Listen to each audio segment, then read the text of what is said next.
policy issues. Before we get started, I would like to introduce myself. My name is John Mutua. I work at the Institute of Economic Affairs as a programs coordinator, and I also head the program on public finance management. This morning, we would like to share some analysis or some insights regarding financing COVID-19 vaccination in Kenya. So it's a simulation of the cost of financing COVID-19 vaccination drive or rollout in Kenya. And I know we are still expecting some more people to join, but given that it's about it's now 20 past, we'll get started. Now, just to mention that the program, the Institute of Economic Affairs through the Public Finance Program, which is one of the 6 policy areas, and under the Governance for Health project that is supported by Open Society Initiative for East Africa. We've been doing some work around generating evidence that can be used by stakeholders, especially in the health sector, to participate more in decision making around health financing and so on and so forth. So in this project, we did some work. First, we have what we basically did around the COVID is to come up with some data visualization, what we are calling a COVID-19 tracker, which is basically a one-stop shop with varied information related to COVID, including obviously the simple information on cases, fatality, case load, fatality, as well as some specific information on vaccination and other information related to sources of funding to COVID, as well as expenditure on these funds. So this morning, we have some related work on cost simulation of financing COVID-19, and we'll be sharing these highlights with you.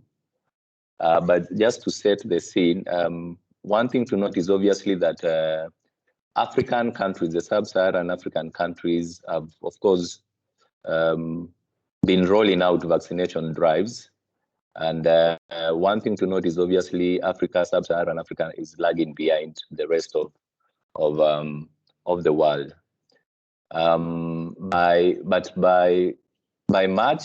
By May, we were significantly behind the rest of the world, but the picture is now starting to look a little gross here and more promising. And various countries are actually picking up pace. And you can see actually some countries that have allocated some funds towards vaccination drive or rollout. And there are also certain movements around manufacture of vaccine. And we have these examples from Ghana, Morocco, and closer home here in Rwanda. Now, I will not get into the details of where Kenya is because we have my colleague who will take the first part of that to basically take us through the state of play. This is Dharmi Jatani, and then this will be followed up by another presentation that is specific to the cost simulation. And in all this, we will be basically providing some arguments why it is important for the government to put in money or resources towards vaccination, especially given the plan that we have as a country or our target against what we've managed to achieve. There is a significant gap, and in order to be able to fill in that gap, we need to have certain information that will be useful in terms of planning and budgeting for the same. So without further ado, I will welcome my colleague, but just to mention in terms of those rules that if you have any question, please hold on to that. But you can also note it on the chat box. We will have a separate specific session, Q&A session, after the 2 presentations, just to engage and interact with whatever questions or comments that you may have. So otherwise, Darmi, please go ahead. You can upload your presentation. Thank you. Okay.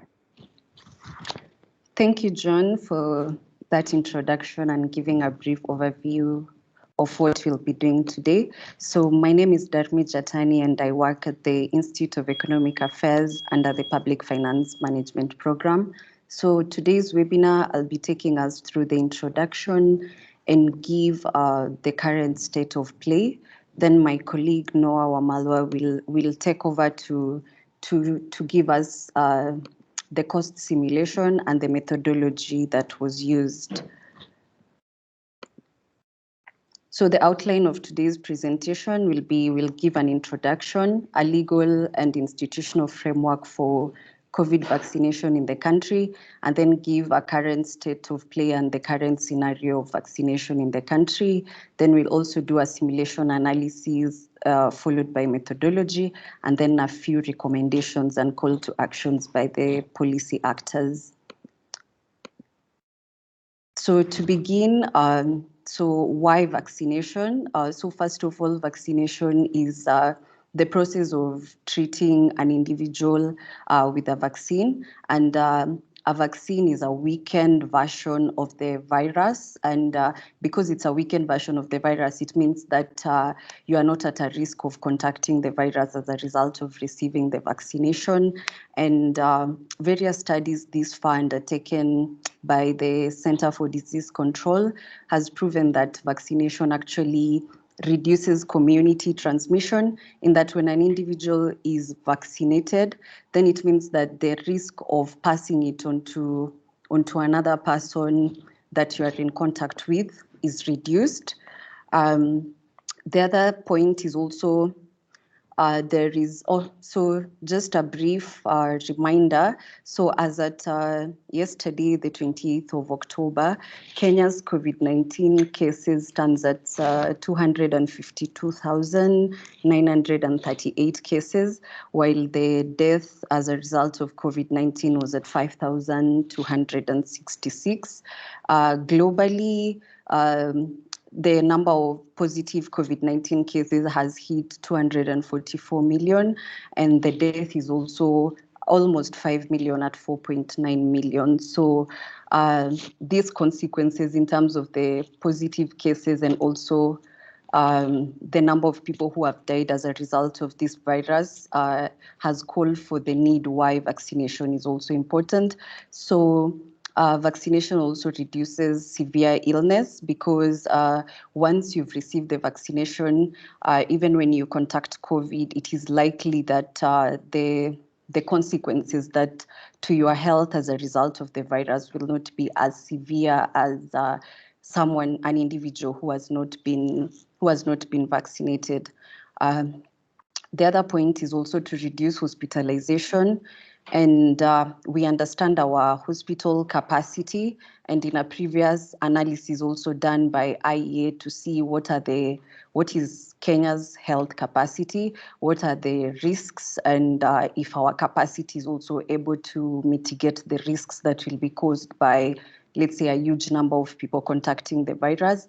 So when we vaccinate, then it means that the number of people with severe illness will be reduced, and then consequently also it will reduce hospitalization and remove the pressure on the health sector to keep up in a case where there are so many positive cases. And there is also the issue of deaths. So when vaccinated, it means that the immunity that you receive from vaccination will help you fight the virus once you contact, and therefore reducing the mortality rates as a result of COVID. And then one main issue that obviously Kenyans have also been complaining about, the lockdown and the curfews that were also lifted. So vaccination is also, it will help in speeding up of economic recovery by allowing economic activities to resume back to normal, since through vaccination, the transmission rates will have reduced. So we'll be able to open up and resume normalcy. And also there is the uncertainties in the spread of the vaccine. So as we saw, especially for the Delta variant, it was quite uncertain because it was spreading faster and it was quite infectious. So since we don't know how this virus will mutate and evolve as we go by, it's important to vaccinate so as to reduce those cases that might come up, or the other variants that are more infectious that might come, that might emerge as time goes by. So today we are looking at financing COVID-19 vaccination. So we ask, as we request government also to support financing of this vaccination, what are some of the justification? So the first one is that donation is not sufficient and it's also not sustainable. So the number of donations we've received this far is not enough to cover all adults that require the vaccination. And also because it's not predictable, we are not able to be sure that it's a sustainable plan to fully rely on donation instead of having our own plan as a country. Also, there are challenges in global vaccine supply chain, and we've seen COVAX also trying to come in to ensure that there is enough access to vaccine and that there is enough vaccine to be distributed globally. But due to these challenges, and even in the case of Kenya, out of the initial 4 million doses that we expected, we only received 1 million. So that already shows that there's some challenge in the supply chain, and therefore we need to look inward and see how can we also help ourselves by having a certain financing model for this vaccination. Also, there is the high opportunity cost of not vaccinating. So we had the lockdowns, and as my colleague Noah will explain, our economy suffered the hit from the restrictions in movement, closure of businesses, and that loss in economic value is quite high compared to how much it will cost us to vaccinate the entire adults in Kenya. So the Constitution of Kenya also provides health as a constitutional right, hence mandating the national government to actually commit to helping people get the vaccines. And another crucial point is Kenya's average fatality rate is higher than the global average. So fatality rates is the proportion of the people out of the infected people who die as a result of contracting the virus.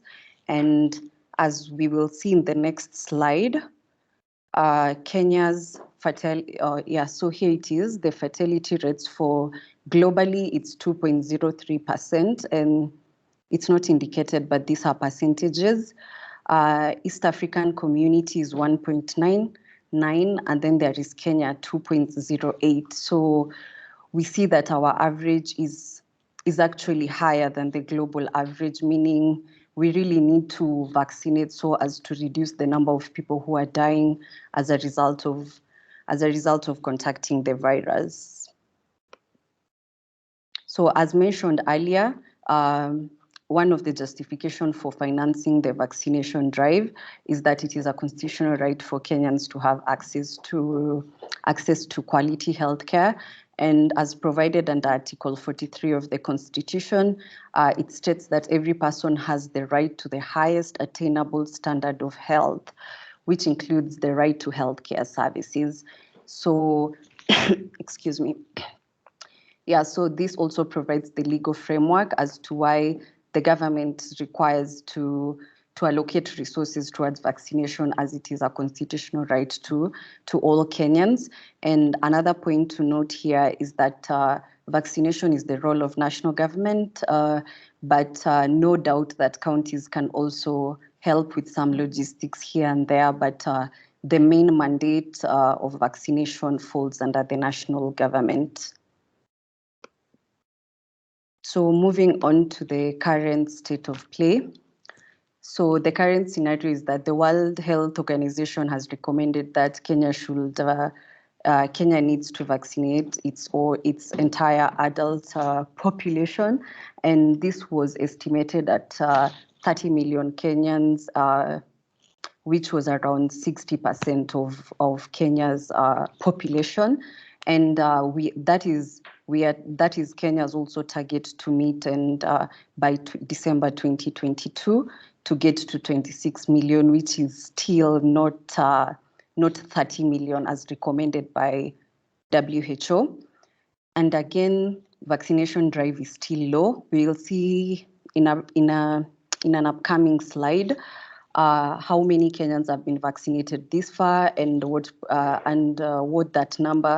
proportion that number is of the overall Kenyan. So the numbers indicate that the vaccination drive is still low, and that much needs to be done so as to be able to achieve those targets that are outlined in government's COVID-19 vaccination plan. Again, COVID-19 containment measures have been intermittent and reactionary. So we've seen that there was some relaxation in the containment measures, but as soon as there was a spike or there was a slight increase in the numbers, there was that rush to enforcing curfews and those lockdowns. So there was no kind of certainty to how those measures or how long they last, and if it is based on evidence, it was more of a reactionary move. And also the risk of infections, fatalities, and strain on hospitals remain high. So as explained earlier under the justification, we understand our hospital capacities and the capacity of our healthcare sector generally. So this strain still remains high because we don't have all the equipments necessary and manpower also to meet in case we have a very high rate of infections. And also there is low commitment from the national government, the government of Kenya, towards vaccination.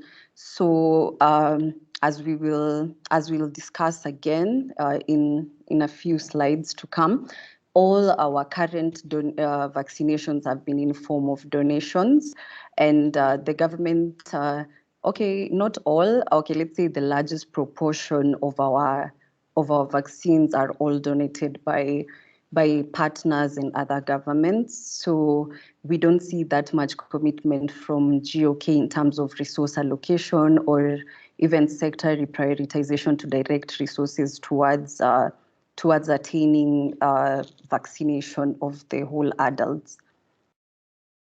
So here's the government's plan. So phase 1 was the first one that was rolled out. So it was rolled out on the 5th of March, and it was set to run through to June 2021.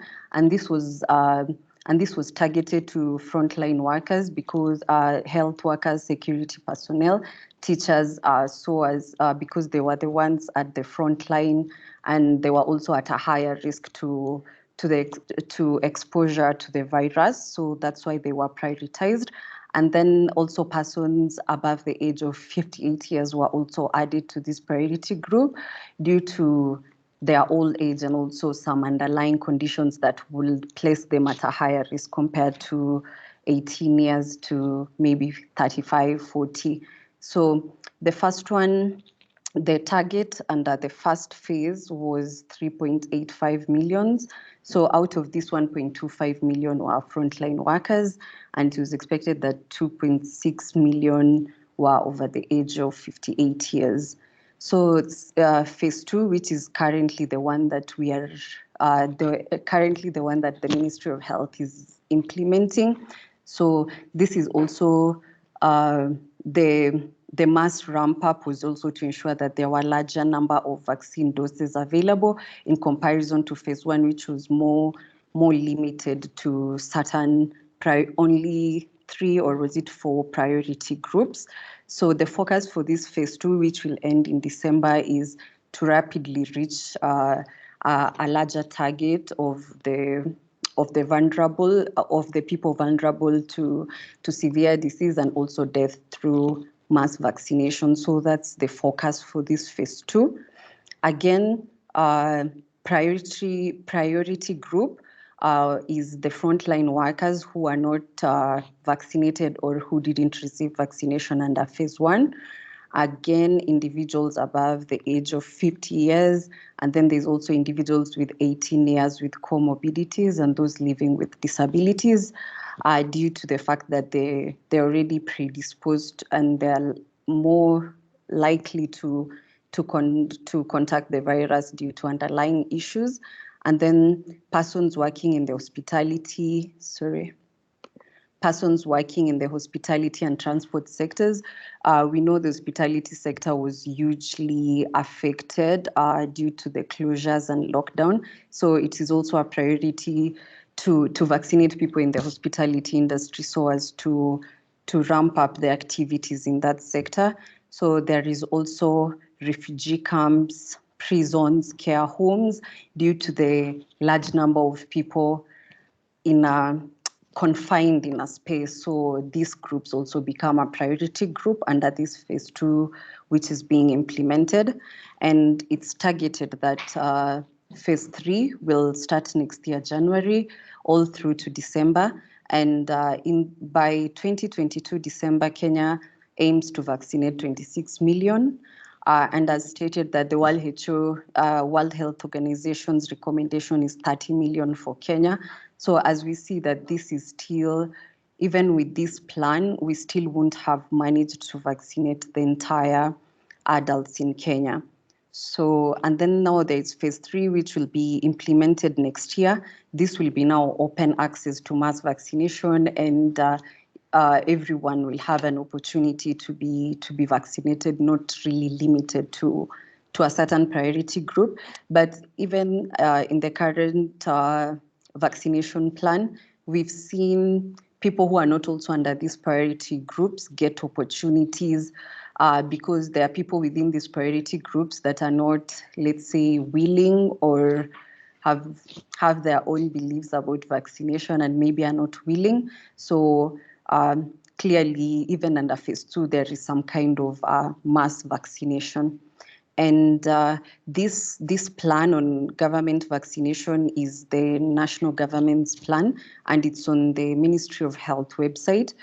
This presentation will be posted on the IEA's website after this webinar, so you can click the link provided below to be able to read more on this plan that government has for vaccination drive. So under justification, we had stated that there is low uptake of vaccination. So as we see here on this slide, this is also a page from Ministry of Health, and they give daily updates on vaccination status in Kenya, and it's quite up to date. So the currently available data is for Wednesday, 27th October. So we see that the total COVID-19 vaccines received to date is 8 million. And as stated earlier, so the first doses commenced on 5th March. And then administration of the second dose began in May. And then in August, we also received the first two dates that I stated were both for AstraZeneca, but around August, we also received Moderna, Johnson & Johnson, and Sinopharm, further increasing the varieties of the vaccines at our disposal. So the administration of Moderna and these other ones started on the 24th of August. So looking at this table on this slide, we see that the total doses administered this far is 5.1 million. And so there is partial vaccination and fully vaccination. So fully vaccination means people who've received both their first doses and second doses, and 1 dose for those who are taking Johnson & Johnson. So we see that the total fully vaccinated Kenyans is only 1.545 million, and this is only 5.7%. So As explained earlier, clearly we have a long way to go, given that we have a target of next year, December, and we are only at 5.7% now. Hence, there is a lot that needs to be done in order to shift this proportion from 5.7 to the World WHO recommendation of 30%, or even go above and beyond when we have the doses and the resources to vaccinate everyone, because we've seen across other countries globally, they've even increased the base for the number of people to be vaccinated and even the age from as young as 14 years. So, but for now, our target is for adults, but no doubt there is need to also explore those alternatives. Again, this is also a report on MOH. We've left links if one would like to go read further on these vaccine doses. So as stated earlier, most of our vaccines received this far is from donation. So we see AstraZeneca donation from Denmark, France, UK, Greece. So when you look at this last column that shows the country from which we received the vaccination, you can see a lot of donation in almost all the rows, other than I think 3 of them. So this again shows the government's lack of commitment, or let's say the will to focus on using own resources to be able to secure these vaccines. And no doubt that Kenya is in a current tight fiscal space, and we don't have really much fiscal headroom to do this. But as will be explained by my colleague Noah, we will see that the loss that we lose from not vaccinating is actually way higher than what it will cost us to vaccinate the entire population of adults in Kenya. So from this slide, my colleague Noah will take over to give us some simulation and scenario analysis and how best Kenya can move forward in ensuring that we achieve our targets in this COVID vaccination drive. Thank you, and I'll let my colleague Noah take over.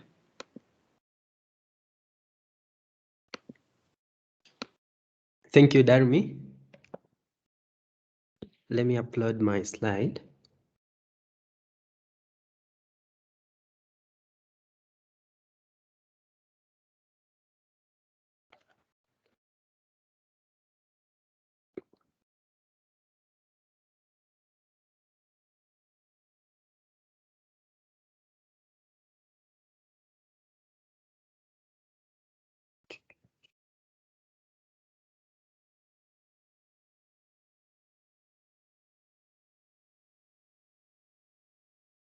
Yeah, it's taking a while to upload.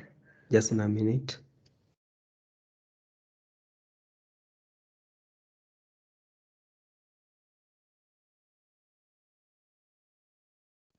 Yes, it's on now. Yes, I hope you can see my slide.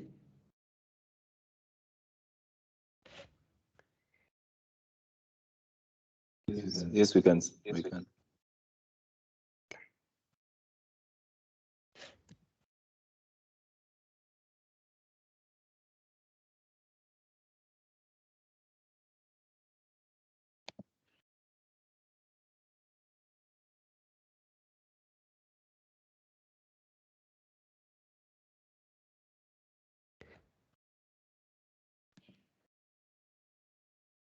Yeah, yes.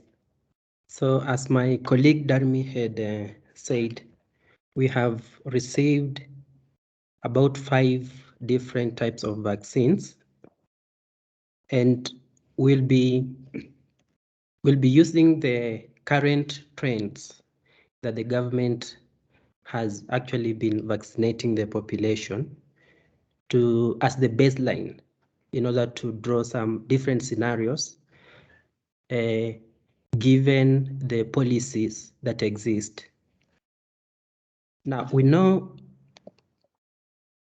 that vaccine is important to identify and assess various policy options, and also to factor in uncertainties as my colleague Darmi has said, we have various uncertainties that are likely to happen. For example, changes in the cost of the vaccines, and also the exchange rate, and also the spread in the virus itself. Yeah, so the simulation analysis helps us to explore different options that are available for government to take given the budget constraint. So the purpose of this analysis, therefore, is to assess these different options given different types of the vaccines, the cost of these vaccines, and even the effectiveness or the efficacy of these vaccines. Yeah, so we want to look at the best mix. Looking at all these vaccines, what will be the best mix given our current context, the Kenyan context? Yes, so in doing the simulation, there are key factors that one should consider. Of course, the target population. Population is the key factor because the main driver of the total or overall cost of the vaccination is the number of doses that are administered. And given we are targeting the population, that is a key factor to consider in looking at the overall cost. Then another thing is to look at the approved vaccines. We know in Kenya it is the Poisons and Dentists Board that approves these vaccines. And the vaccines that have been approved are the ones that we'll be using in drawing those scenarios, different scenarios. Yeah, of course, you have to look at the efficacy. We know some vaccines, for example, Pfizer and Moderna have above 90% efficacy rate, while we have others like AstraZeneca, which have the lowest efficacy rate. So in that aspect, you find if a vaccine has a higher efficacy rate, it means that the chance of reinfection is much lower, and therefore it reduces the cost that will have incurred for revaccination if the reinfection happens. Then, of course, you have to look at the dosage. We have some vaccines, for example, Johnson & Johnson, which only are administered for one shot alone, while the rest, Pfizer, Moderna, AstraZeneca, all of them have 2 doses. So if you look at, for example, the logistics, operation cost, and even the cost of the vaccine itself, it will be cheaper on that aspect alone if the vaccine is for one shot. Then, of course, the cost of vaccines. We know the cost varies, depends on the demand forces, the market demand and supply forces. But then some vaccines have a higher variability in those prices compared to the rest. And so we have to look at the market prices of these vaccines in determining the overall cost of the vaccination. Yeah, of course, as I've already said, the logistics and operation costs are key. But then we find out that these are not the largest costs within the overall cost of vaccinations. Then we also look at the uncertainties, for example, fluctuations in the prices of the vaccines, fluctuations in the foreign exchange, and other variabilities that can come by. Then, of course, you have to look at the government policy. For example, in terms of the age, the cutoff age that the government ought to vaccinate. For example, it's only 18, people who have attained 18 years and above who qualify to be vaccinated. But we have other countries where they're vaccinating population that is 12 years and above. So these are something that we need to consider. And then the issue about herd immunity. There are countries that are targeting to achieve herd immunity. And other countries are also targeting, apart from herd immunity, also to boost those, especially the elderly, because of the high risk that they're exposed to.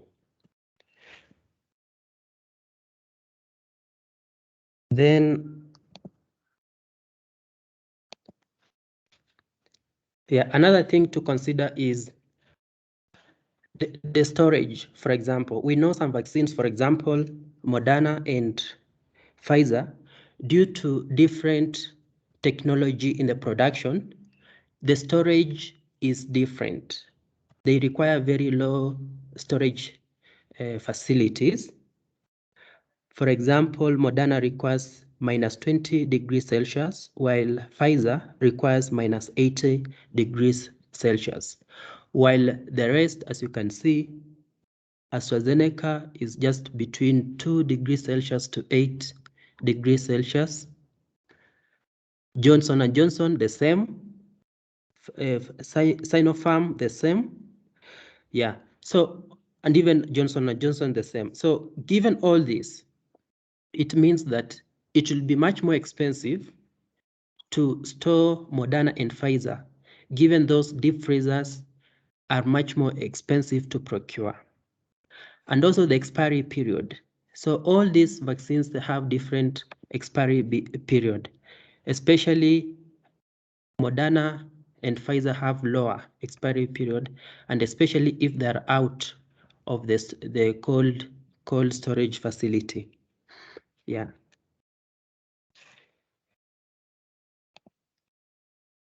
So the market price is illustrated as shown here.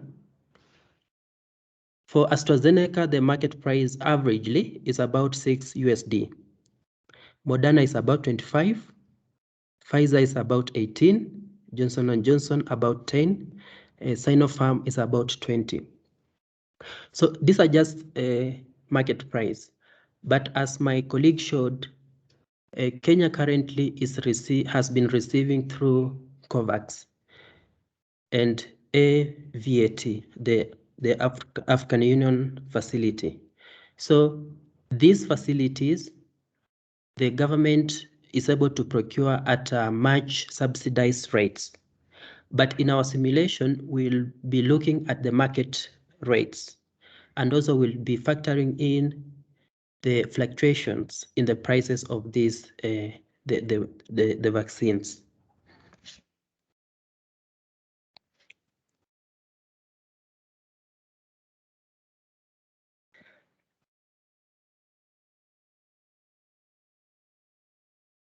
Yeah, so as we've already said,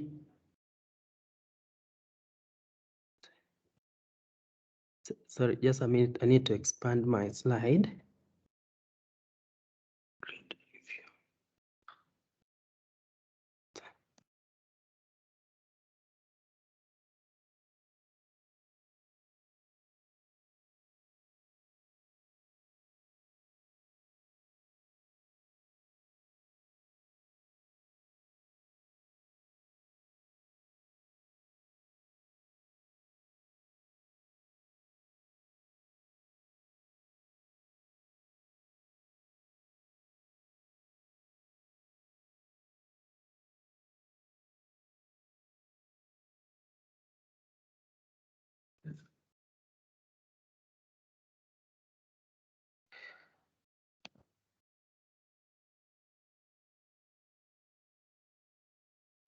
Yeah, so my colleague Darmi is sharing the screen on her side.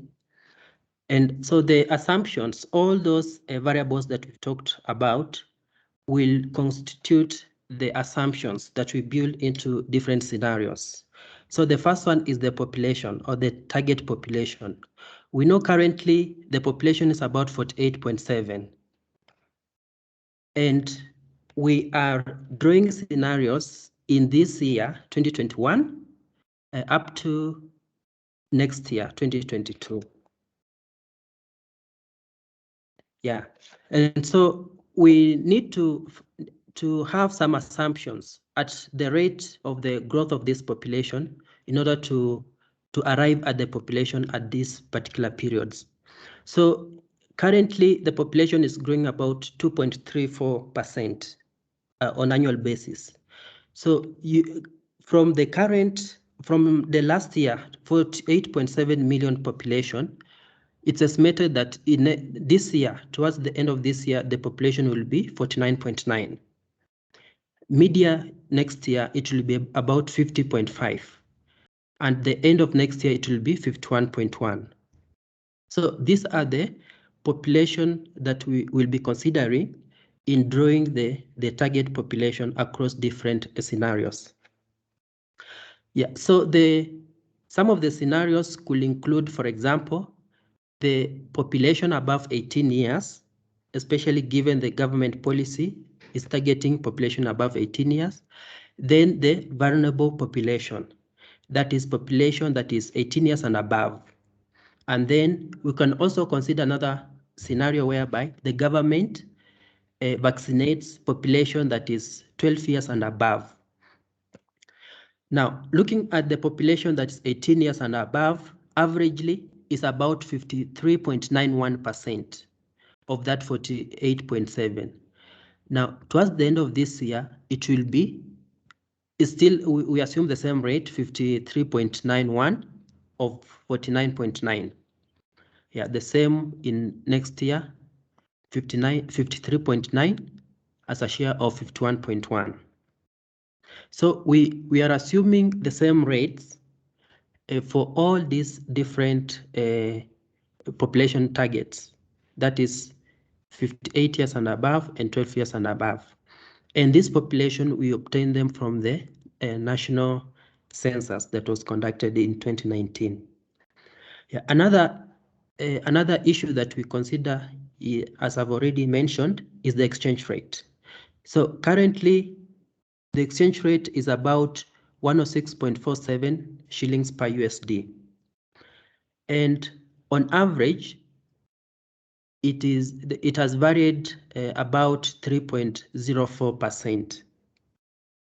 Now, using this variability, we estimate that on the higher side, it can vary up to 114 shillings per USD. That is on the higher side, but it can even go lower. We've assumed to go higher by that rate and lower by 3.03% of that. Now, we have also assumed that the current vaccines that are being administered will continue being administered because all these vaccines have been approved by the government, and we assume that they will be continue being administered. And the current proportions, we find that AstraZeneca is by around 10th October, AstraZeneca was 57.5% of all the vaccines that had been received by that date. Moderna was 23.47%, Pfizer was 11.07%, Johnson & Johnson was 5.25%, while Sinopharm was 2.67%. So given that these are the approved vaccines, we have assumed that this reflects the prioritization or the preference by the government. So we want to draw these different scenarios based on this available information that we have. So in simulation analysis, yeah, this is one way you can go about it, to assume the current proportions of the vaccine, the current approved vaccinations, yeah, to draw these different scenarios. But of course, you can have another way of approaching the same. Another issue is the dosage. So all these different shots, the different number of shots need also to be considered. Yeah. Next. Yeah, so all this information are sourced from the government official publications. So we have, for example, Economic Survey, which provides the GDP figures, the population figures, and different budget estimates. Then we have Kenya Population and Housing Census by 2019, which gives information about the population across different age groups. Then we have updates on COVID-19 vaccination exercise by WHO. Then we also have National COVID-19 Vaccine Deployment Plan by Ministry of Health. Then we also have COVID-19 in Kenya indices on healthcare capacity. This is a study that we did. And then we also have been tracking the COVID-19 statistics, and all this information, we've been using them to build these different scenarios. Next. Yeah, so I'll go into different scenarios. So we have 5 main scenarios. Scenario 1, we are considering population 18 years and above. That is the adult population. Population 58 years and above, that's scenario 2. That is population at risk. Then scenario 3, we are considering 70% of the population. Now, according to studies by CDC and even WHO, the herd immunity can be reached if 70% of the population has been vaccinated. And at that rate, it reduces person-to-person infections almost to zero. Yeah, so by that point, at least the economy can fully open.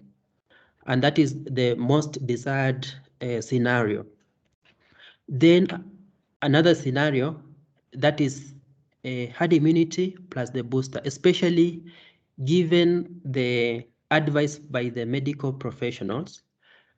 The booster shots can be administered especially to the most vulnerable groups or population. So we are also considering that as a separate scenario. Then the 5th scenario is population that is 12 years and above. We know in Kenya this has not been approved, but we have just drawn this scenario given what's happening in other countries. Yeah, so if I can go to the previous slide. So in terms of our calculations, first of all, we start by looking at the vaccine costs. And the first bit is to look at the mix. That is, if you combine all these 5 different types of vaccines, what will be the total cost to vaccinate these target populations? So according to our calculations, the logistics and operation costs is estimated at 3 billion shillings. This is from the Ministry of Health. And this is only if the national government is involved. You have not considered the county governments. And another thing that I need to mention is that we already have existing infrastructure in place. So Kenya cannot be compared to other countries that are not well established in the healthcare services.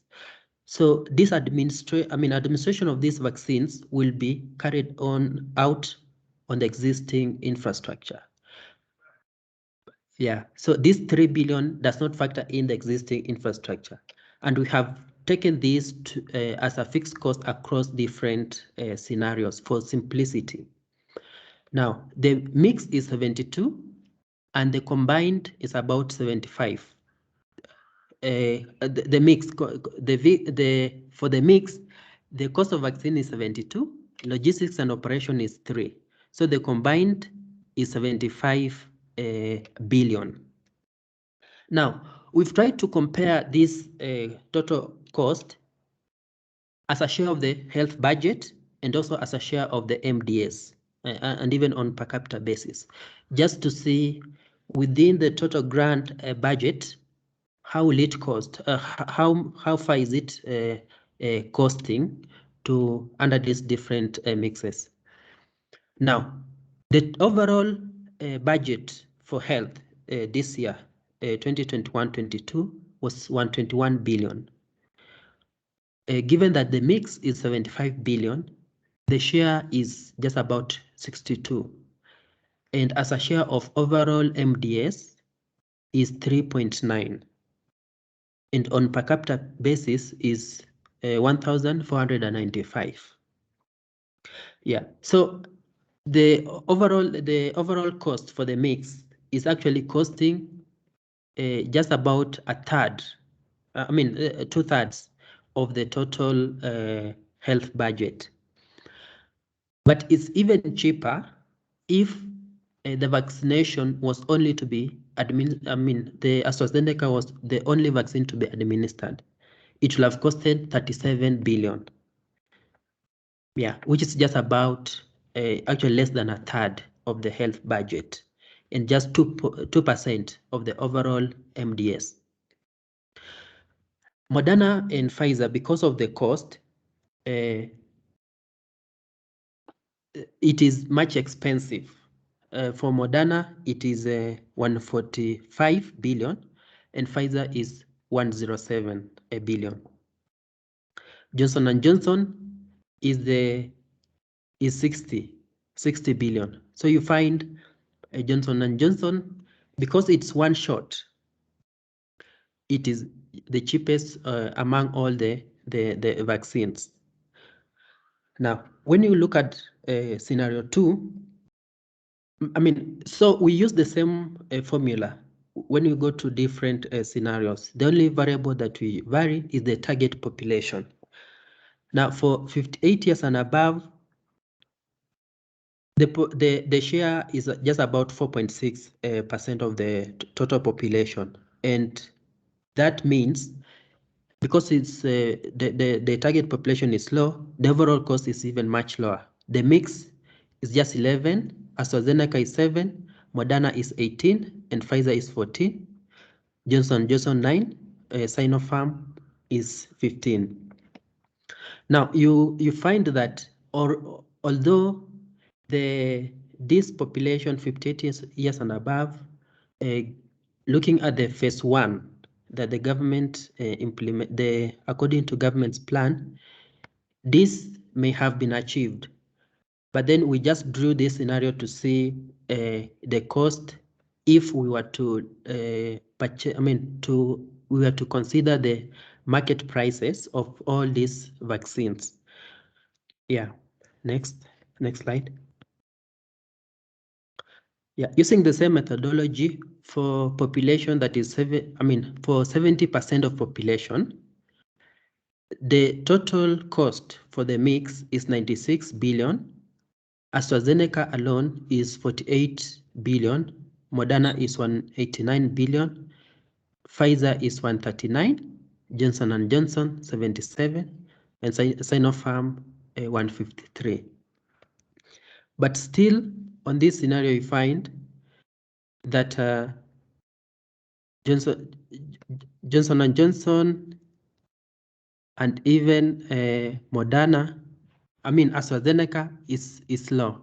So, for example, AstraZeneca is costing 40% of the health, the Ministry of Health budget, while as a share of MDS is only 2.5%, which shows that really the vaccines, if let's say we were able to mix between AstraZeneca and Johnson & Johnson, the cost will be much cheaper. Now, if we include the booster, that is 70% population plus the booster, that is population that is 58 years and above, AstraZeneca will cost 52 billion. Johnson & Johnson, 84 billion. Yeah.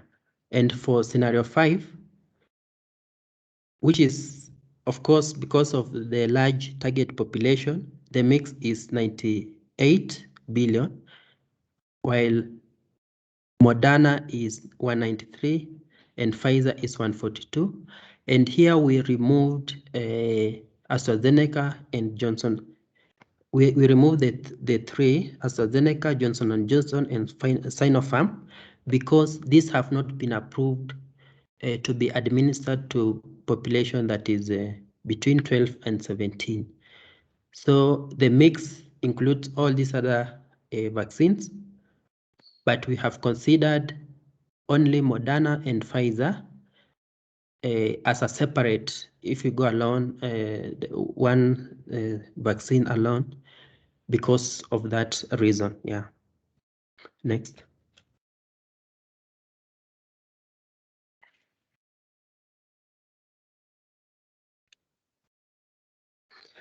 Yeah, so let me talk about herd immunity. We know herd immunity is important because it's at this point that the rate of infection becomes very low. And it's defined as it occurs when a large portion of a community becomes immune to a disease, making the spread of the disease from person to person unlikely. So because of that, the rate that will have transmissions, it's very low, and at that point, therefore, the economy can be opened up. Yeah, and this rate, these studies have been done by CDC and have been done by the WHO, and we've given the cost implication if we, let's say, we target this scenario.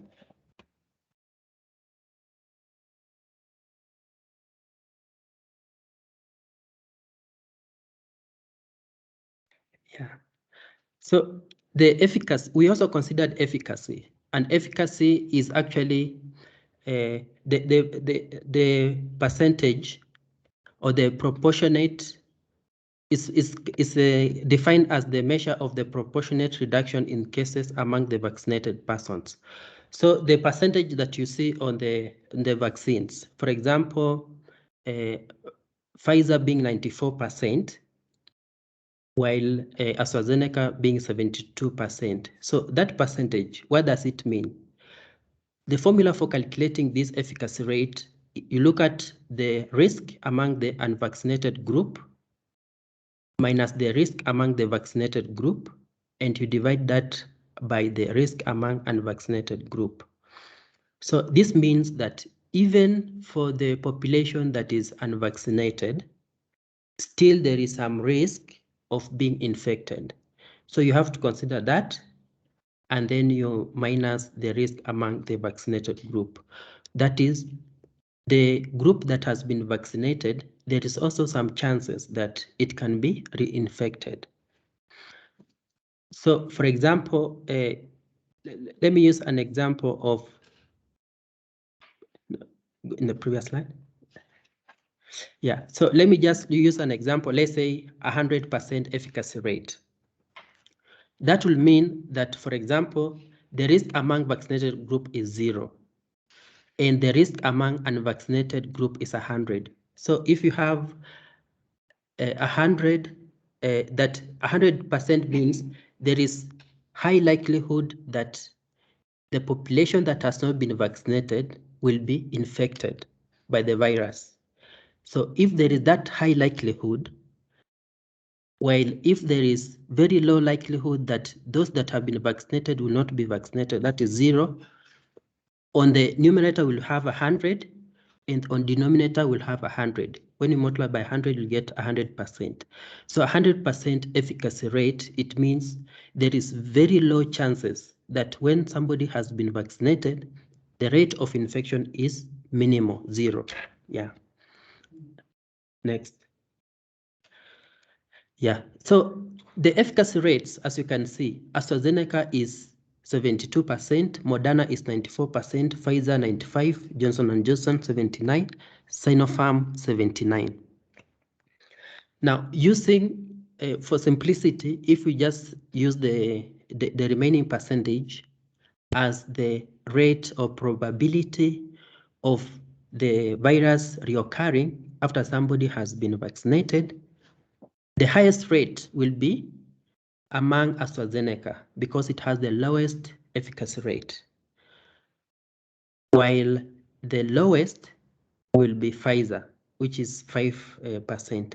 So it means that the chances that somebody who has been vaccinated with Pfizer of being reinfected is the lowest, 5%, while it is the highest with AstraZeneca. Now, given this information, we'll know that somebody will opt to purchase a Pfizer as opposed to AstraZeneca. Yeah, this is just to show that for efficacy rate, we'll have this different scenario. So you'll find that it will cost the highest for for AstraZeneca than it will cost for Pfizer. Now, this, the fourth column, it shows the population that we have used. So we have used the proportions that we have, the proportion of vaccines that we have so far received. And we saw, of course, the AstraZeneca having more than 50% of all the total vaccines. Maintaining that proportion, we find that the AstraZeneca, the population will be 4.3 for this scenario, 18 years and above. Moderna will be 0.4, Pfizer will be 0.1, Johnson & Johnson will be 1, Sinopharm will be 1. Now, this is the extra cost. As you can see in the fifth column, AstraZeneca will be 5.8, Moderna will be 2.1, Pfizer will be 0.6, Johnson & Johnson will be 0.3, and Sinopharm 0.7. Yeah, we know it will have been even much lower if the proportions of the population, target population, is the same. Yeah, but as you can see, Pfizer is 0.6 with even much, with 0.1 population, but Johnson & Johnson is 1 with 0.3. And the last column shows the variance or percentage from the initial cost of the overall cost. So we see Pfizer will be 0.4, while AstraZeneca will be 7.8. Yeah. Next. So we need also to look at some of the sensitivity in terms of the changes in the price of the vaccine. We know that AstraZeneca costs about 6.05 USD at the market price. Moderna is 25, Pfizer is about 18, Johnson & Johnson 10, and Sinopharm is about 20. Now, using this and assuming variation of about 10, that is 10 up or 10 lower, for mix, it will vary about 2.18 billion. And it will constitute, as shown on the far right, while AstraZeneca, it will be 1.05, Moderna 4.34, Pfizer 3.18, Johnson & Johnson 1.73, Sinopharm 3.47. So as you can tell, AstraZeneca is the lowest, and it's driven mainly by the cost of that of the cost of the vaccine itself. But we know that the variance may be different given the elasticities of these different vaccines. We've just assumed 10 for simplicity purpose.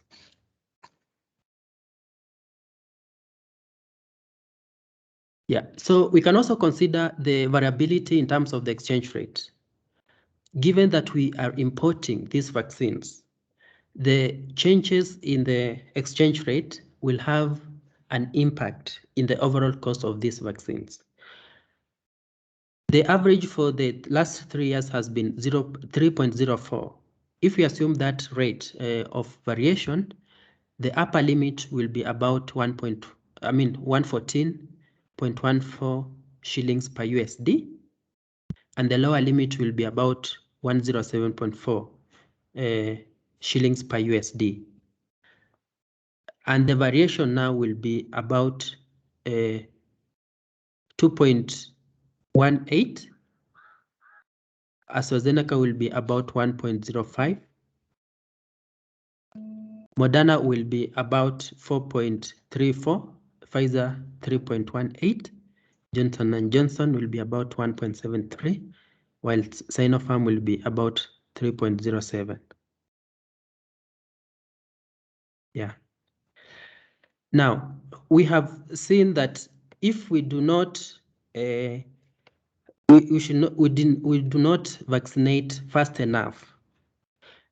What happened last year actually is a lesson that we can learn from, given that the growth rate of the economy slimed to 0.3% negative. And as you can see, it grew by it shrunk actually from 8.742 in 2019 to 8.714 trillion. Now, for these last 3 years, 2017 to 2019, the average growth rate was 4.8. Now, if let's say we assume that the average growth rate will have been maintained in 2020 had COVID-19 not happened, the growth rate for 2020 will have been a trillion. So it means that we were at a loss due to COVID-19 by about 448 billion Kenyan shillings. So this reiterates what my colleague Darmi was saying, that we will incur higher opportunity cost if we do not vaccinate the population fast enough. And also given the fact that we have many uncertainties that may be caused by mutations and even the challenges in terms of the global supply chain. Difficulties to obtain these vaccines if we only rely receiving through COVAX. Yeah, so we need to prioritize vaccination in order to mitigate or reduce incurring such high opportunity costs. Yeah, so in summary, we think that there is need to prioritize on vaccination, and in order to minimize the opportunity costs that exist. Given that Kenyan government so far has relied on receiving through COVAX and on donations, the prioritization has not been high enough. There's need for government to drive more on the prioritization of the vaccination. And we have also seen that actually the overall cost, especially for AstraZeneca and Johnson & Johnson, is not above, it's actually below the total Ministry of Health budget, which is 121 billion. So if it means that within the budget, we can reallocate the budget allocations in order for us to utilize whatever we have and not necessarily to borrow. And this will have more benefits in terms of reducing or minimizing the costs that we incur due to restriction measures that we saw last year. Now, there's also need to ensure operationalization of the contingency fund, and also actually to increase this contingency fund. We know it's about 5 billion, and given various risks that Kenya has faced, for example, drought, and also famine, and now this COVID-19, there's need to at least increase and operationalize. Yeah, because we know that this fund is within a national treasury, but we don't know why it has not really been utilized to address these emergencies that we have faced as a country. Then we have seen from our analysis that Johnson & Johnson and AstraZeneca are lower, relatively lower. And as a first priority, there's need to consider utilizing these two vaccines, while the most expensive, Pfizer and Moderna, which have higher efficacy rates, can be utilized to the most vulnerable group of the population. and to the children, those that are below 17 years, especially because according to medical professionals, it is this that are approved. It's only Pfizer and Moderna that have been approved for vaccination to children. Yeah. Thanks. I hand over to John, who will lead us through the plenary session.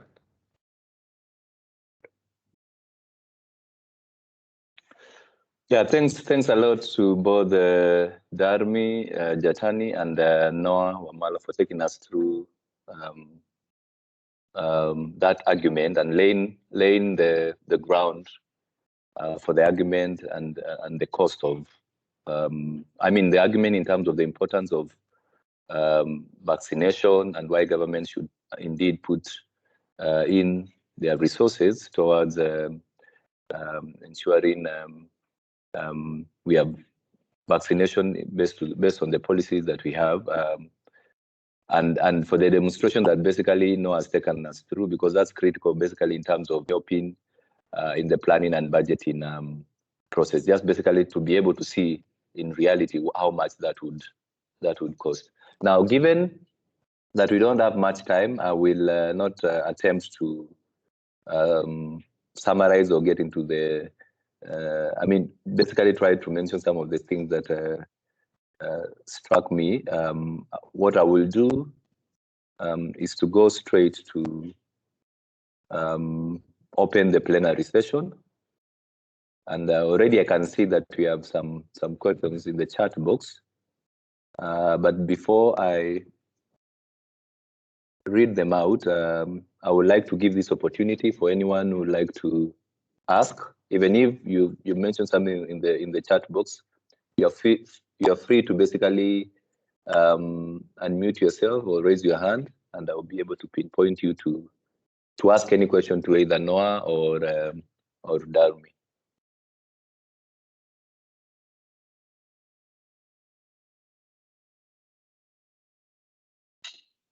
Okay.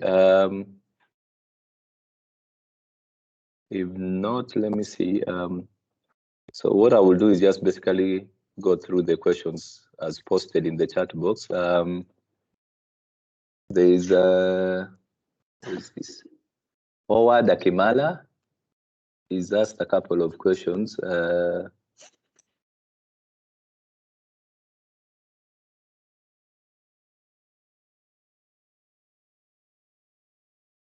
Sorry, actually, before I go to Howard, I'll start with Abdul Rahman. So what Abdul Rahman is saying is that basically appreciating that it's quite a granular review of the alternative scenarios, which is really useful for vaccine deployment and resource allocations in the medium term. What he's wondering is whether there is any scenario incorporating the assumptions of local capacity to manufacture vaccines in the near medium term. So Noah, you can note that question. Then from Howard, what he's asking is that he's asking whether we have estimates on how much revenue government lost as a result of the containment measures for purposes of calculating opportunity costs. Alternatively, do we have the estimates of the costs incurred so far in the management of COVID costs? And you can take note of that. Then from Abdul Rahman, on the opportunity cost, which is likely to extend in the near term, I see the good case for vaccine-powered recovery and growth. So that's a comment. Maybe you may want to weigh in on that comment. So far, this is what I see. This is what has been posted. I guess Noah, as our participants are warming up to share any additional comments, I guess we could start with those questions from Howard and Abdul Rahman. Yeah, thanks Abdul Rahman and Howard for your questions and comment. Yeah, let me begin by the question by Abderrahman with regards to the local capacity to produce the vaccines. Yeah, we did not consider that scenario, given we were looking at the short term, just this year and next year, and we saw that it will be cheaper if we import rather than produce locally, given that we do not have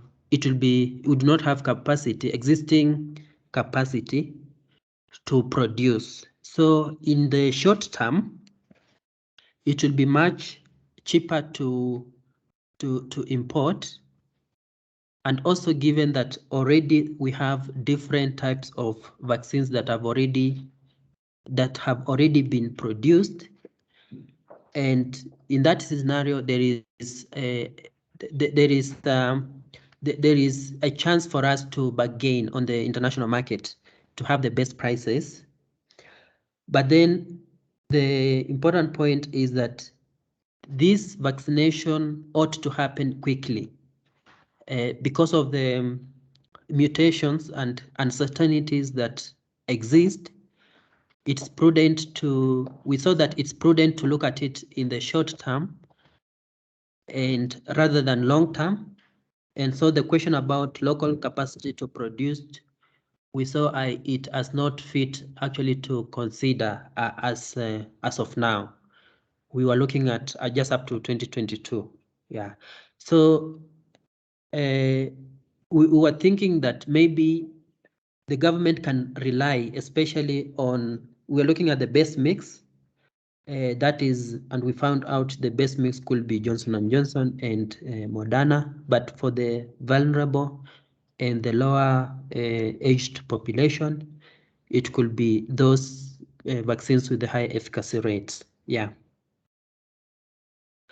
For the question by Howard regarding estimates on how revenue from government is lost as a result of containment measures. Yeah, but we looked at it from the GDP point of view. We did not look at it from the revenue, because looking at revenue will be telling half the story. Revenue that the government receives is only from the taxed population, but GDP looks at the overall economy. GDP is the value addition of the goods and services that are produced within the year. And as the estimate showed, it's about 448 billion. But if we will have looked at only GDP, I mean the revenue, it will have been understated, because this GDP is the total value, can also be looked at the total expenditure or the total income that the economy has, because the total value addition is also the total expenses that all the economic agents within the economy have incurred. Yeah, so it gives us a clear picture of the opportunity cost that the government that we incurred as economy in general. Yeah, which is huge, 448 billion. Yeah.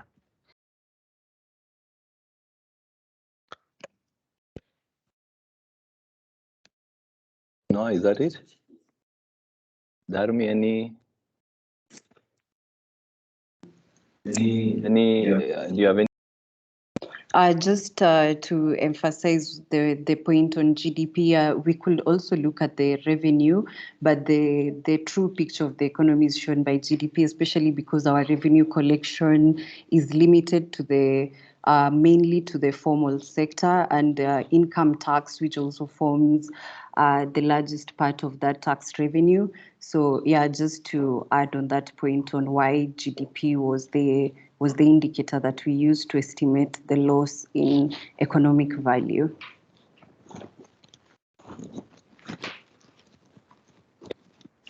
Thanks for that. Noah and Darmi. We have another question from Isaac. So a question, sorry, from Isaac.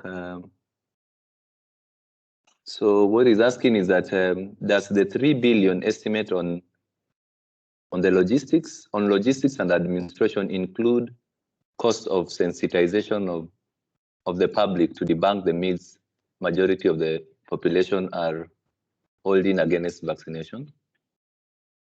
So Noah, you can take that up. Yes, John. Yes, it includes. Yes, it includes sensitization. So this 3 billion is the estimates by the Ministry of Health. And not only does it include sensitization, but it also includes cold chain equipment, capacity expansion, which is about 918 million. It also includes trainings and capacity building, because the officers that administer the vaccines ought to be trained to just how to handle the vaccines and to administer. There is also an aspect of capacity building, because not only is it being carried out by the national government, but it's also being carried out to some extent by in collaboration or coordination by the county government. Then this 3 billion also includes planning and coordination that is across different directorates and even county government departments. Then it also includes data management, monitoring, and surveillance. And that is about 568 million. Now, the aspect on sensitization, the Ministry of Health terms it as advocacy, communication, and community mobilization. So, for example, when you receive the text messages to come for the vaccine, all that has been factored in by these estimations, and it's about 961 million shillings. Yeah. But of course, this one does not include the existing infrastructure. So the reason why it's a bit low is it has been assumed that the existing infrastructure will be utilized to administer the vaccine. Yeah.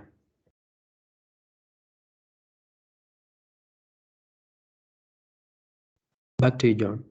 Yeah, thanks Noah for the breakdown of the things that constitute the logistics and the admin cost, and this is actually, we will ensure that this is well laid down in the analysis. So the individual costs that collectively constitute admin and logistics will be well elaborated. It's just that we did not show this on the slides, but we have all those individual costs. Let me see. We have two more questions, one from Howard and the other from Abdulrahman. So I'll start with the one from Howard. So despite the obvious benefits of investing in COVID vaccines at taxpayers' expense, is it feasible that government will actually go this route? So he notes that he'd also love to hear Kwame's take on this. And then the second one,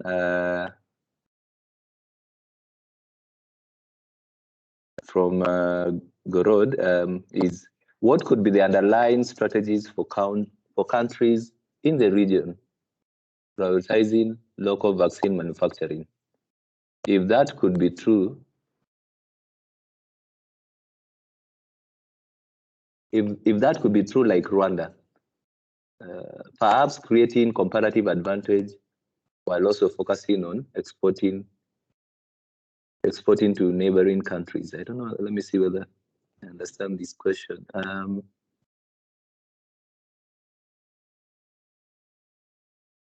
Abdirahman, would you like to expound on your question? I think it's a comment. Yes, Mutua, how are you, sir? I'm good. Yeah, I was just trying to sort of probe some questions around what could be the underlying strategies for countries that we have had. This is something that I've just had, but I don't have something on record. Mm-hmm. Trying to sort of like taking the first mover advantage to have local capacity to sort of, you know, start manufacturing for these vaccines in their countries. So could it be like a country like Rwanda now, given their record on actualizing policy intentions, could it be like they want to take advantage of supplying these vaccines while also addressing their local needs? It's just questions that I was trying to throw in. Sorry, I'll type again. Sorry, I think it's now, it's quite clear. I think you've expounded on it well. Thanks for that. Noah? Yes, thanks, John. Thanks, John. I would like to respond to the question by Howard, and my colleague Darmi will respond to the question by Abdirahman. Yeah, thanks, Howard. Your question about you say, despite the obvious benefits of investing in COVID vaccines at taxpayers' expense, you ask whether it's feasible for the government to go this route. Yes, it's we agree that it's feasible, especially given the different cost options, the different options in terms of different scenarios, and the costs, respective costs under these different scenarios. And we have seen, even in terms of comparing the overall cost of the Ministry of Health, vaccine such as AstraZeneca for population 18 years and above is costing about 37 billion compared to overall ministry budget of 121 billion. So given that, we say, we conclude that really it's not expensive. It's not does not increase the overall ministry budget that much. And another thing to also consider is that the government, evidence shows that the government, within this intervening period, the government has embarked on some of the programs that we think are not really of high priority. For example, these infrastructure projects. Just looking at this year's budget, the overall total budget on infrastructure is 144 billion. That is 144 billion only on the development within the infrastructure. That means that if, let's say, we were able to reallocate some of these and postpone some of the infrastructure projects towards COVID, we are able to finance COVID within the budget, existing framework of the budget. So we think it's a question of lack of prioritization rather than not being able to finance. Given that this infrastructure project can be postponed because it's not a life and death issue on the infrastructure, and given that the uncertainties continue to exist with regards to mutations of the COVID-19, there is need to really prioritize on the vaccination, financing the vaccination to avoid these uncertainties. Yeah, but maybe later my colleague Kwame will respond, will add his opinion.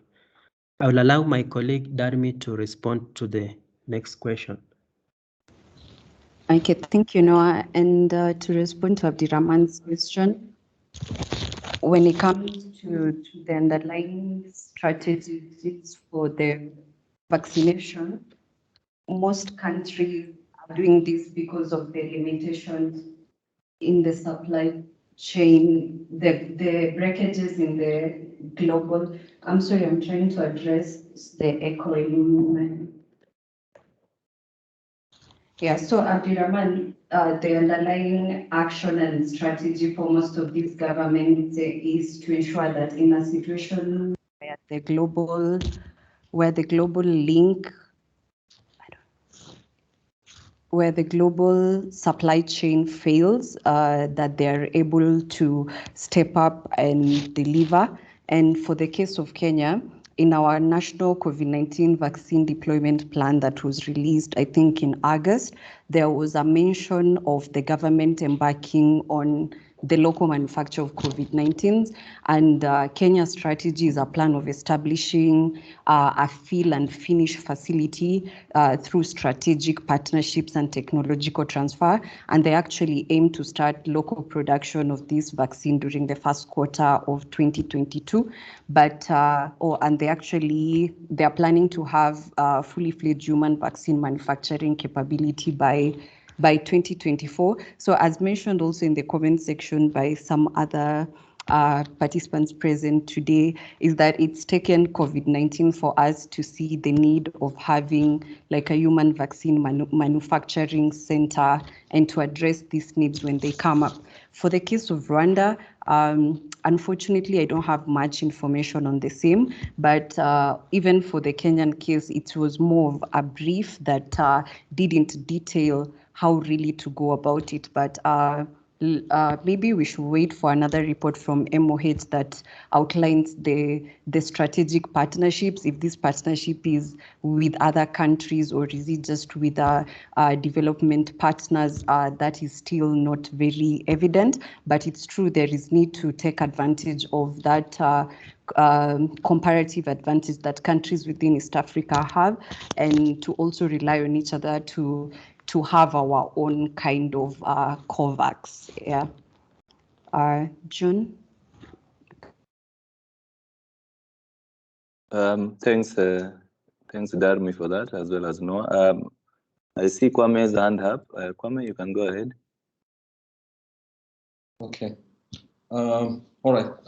Thanks a lot. Let me respond to the question about the vaccine manufacture. Now, first, I think we need to, as we talk about COVID, and it's definitely an emergency. One of the things we need to ask ourselves, what's the economics of vaccine manufacturers? Now, most vaccines globally are actually manufactured by private firms, not government money. And I think that is what the government of Kenya, if you're interested in manufacturing vaccines, should try to inspire or at least to incentivize. Putting government money in vaccine production, in my view, would not be good use of cash for the following reasons. One, globally, vaccine manufacturing as a share of the pharmaceuticals market is very small. It's actually less than 2%. Obviously, with the rise of COVID last year, the emergency, it became much higher.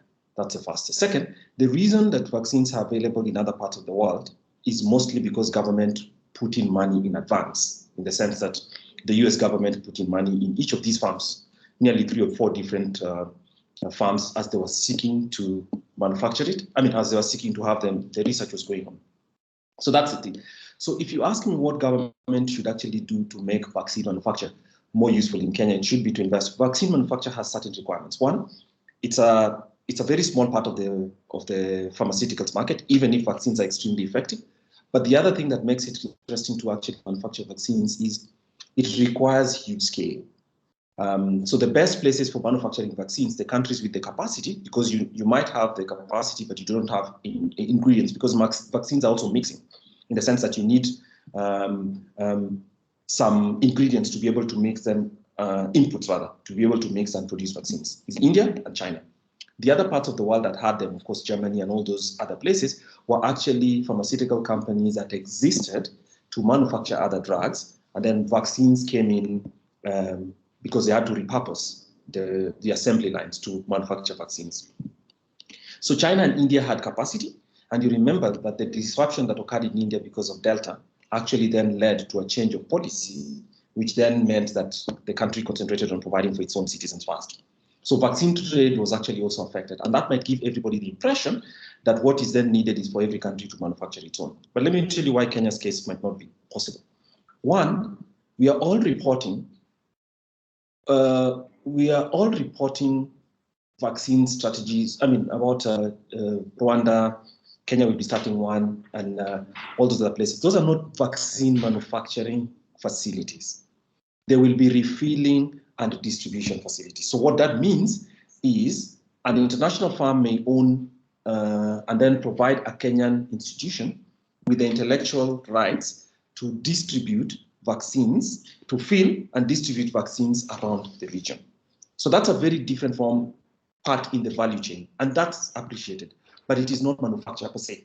It means that you'll simply be filling bottles and then distributing them within the chain, which is still important and efficient, but it is not manufactured. So what is required? Strategically, what government of Kenya needs to require is invest in research. So if government of Kenya could actually pump some money into research facilities in the continent, I mean in Kenya, such as Cambridge and all that, specifically for research on some vaccines for which Kenya has specific vulnerability. And the good thing about vaccine capabilities, once the vaccine capability is developed, then it is possible to scale it out or use it, because scientific research is what is the input. So developing that knowledge and then the research facility, which means investments of some money in local university for primary research in biomedical sciences is what I think would be better use of money. Establishing a facility should be something that government should allow private sector to invest in. And the reason private sector firms do not invest in it in Africa is because of what I said. The economics, it's very, very small. It's very, very small one.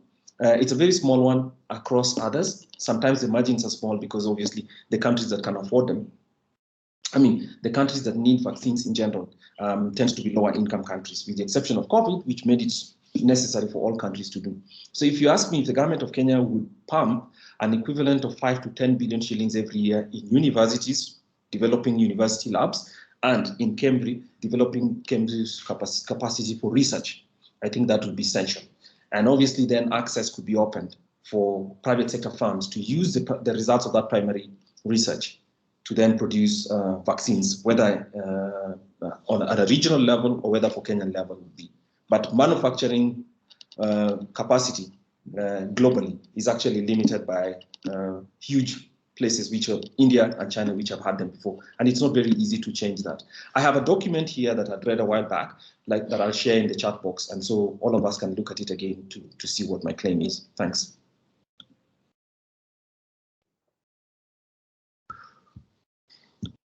Thanks, Kwame, for that input. Now, I think I only see one question that we have not addressed. Are they two? Yeah, one. So what I'll do is I'll read out the question and then come back to both Noah and Darmi to respond to the question and make their final remarks. So I see a query from Musau. So Musau's question is, what if, so he's asking what if we showed the opportunity on the hospital's infrastructure, personnel, and even capacity of hospitals in providing healthcare on other diseases? That is how COVID may impact on our country's ability to provide healthcare. I hope that's clear to you, Noah and Darmi.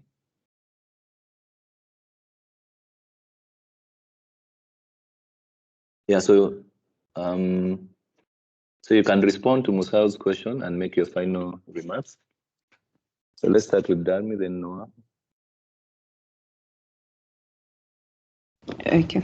Is the question clear? Oh, Yes. The question is clear, but my colleague Noah will respond to the question. Mine is just to thank everyone for their time today. And there are also a couple of blogs on IEA website that I will paste the link in the chat box that can be additional resources in understanding the whole vaccination drive and the need for vaccination and its impact on the future economic projection and growth. Thank you. Noah, please. Yeah, thanks, Darmi. And thanks, Musau, for your question. So your question is, you ask, what if we showed the opportunity on the hospitals, infrastructure, personnel, and even capacity of our hospitals in providing healthcare on their diseases, i.e., how COVID-19 may impact on our on our country's ability to provide healthcare.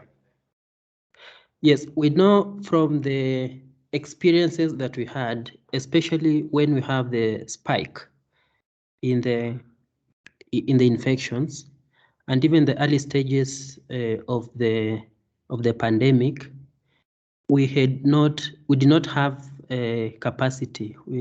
For example, even PPEs, we had not acquired enough, and even in terms of testing, we did not have that capacity.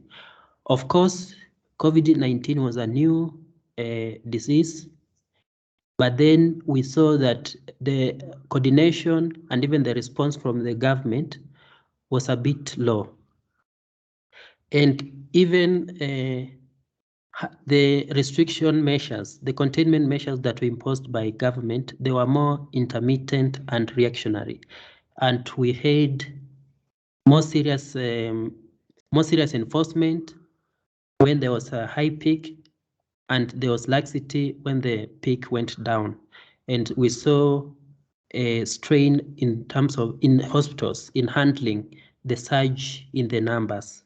So the main point, what we see is that, of course, Kenya is much better off than our neighboring countries, South Sudan, Uganda, and even Tanzania, but still the capacity is still low when you compare with the much more developed countries.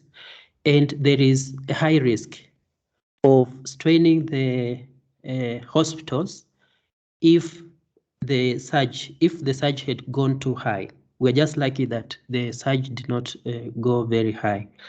And so there is need to continuously build the capacity in hospitals, beds, cots, and even testing facilities. And even as Kwame has said, in future, we also need to look into ways of encouraging or incentivizing the private sector in doing the research to produce such kind of vaccines.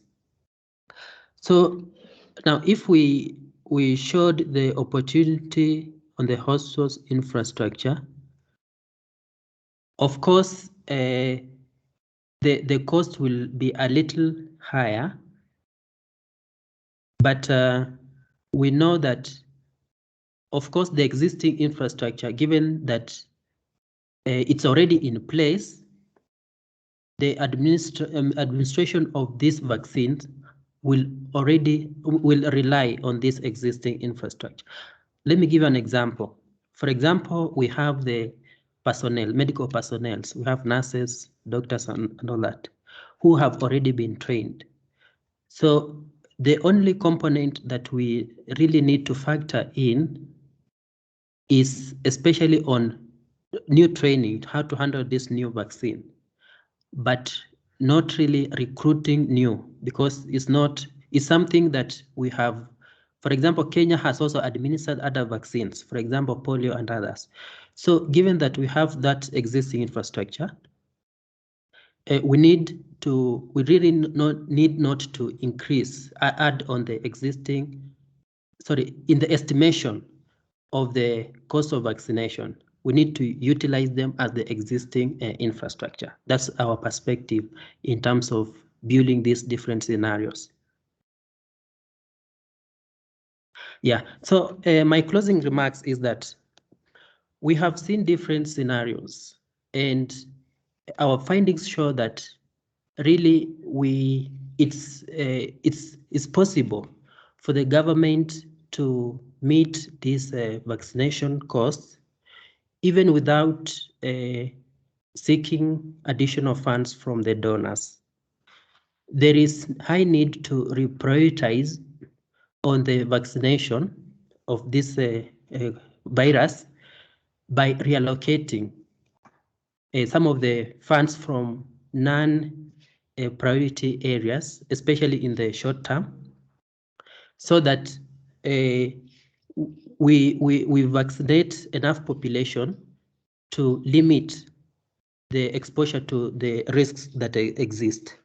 We know from other countries, this type of virus highly mutates, and the risk that exists may continue continue to exist, and so there is high need for us to vaccinate and vaccinate quickly. We have also seen there is high opportunity cost that the country continues to incur, especially if we have a period of high spikes in the infections, which call for institution of the containment measures, leading to loss of economic livelihoods.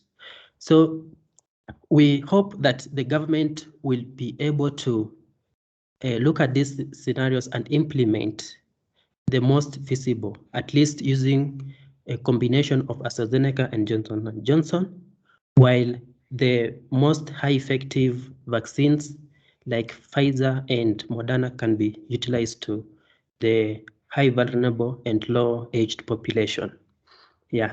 So I think as CSOs, we really need to use this evidence to convince the government, to take up this action, so that it can protect the people's livelihoods. People's health and the livelihoods. Yeah, thank you.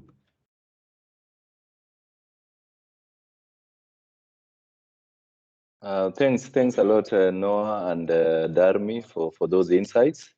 I believe they've been quite useful in terms of just shedding light or just debunking the aspect of the cost of vaccination, and just providing different scenarios that you can use even as at your own organization to basically engage and for advocacy. Just to note, of course, a couple of materials have also been posted, and feel free to visit our website for some related blogs. There is what Kwame has posted about the economics of vaccine production, because obviously the question of manufacturing of vaccines and the concerns of white elephants are real. And you have other related materials and blogs that have been posted by Darmi and our COVID-19 tracker. And just to note, obviously these scenarios are not necessarily, they are not exhaustive, and one can play around with these, for instance, and compute or try and to estimate how much it will cost to procure these vaccines with the private sector participation or through pooled procurement. So this is where two or more countries come together and procure jointly. So there are various other scenarios that one can play around with. So just to note that we are in the process of completing the briefs. We'll have briefs for each of those scenarios, and part of this information is feeding into our budget submission.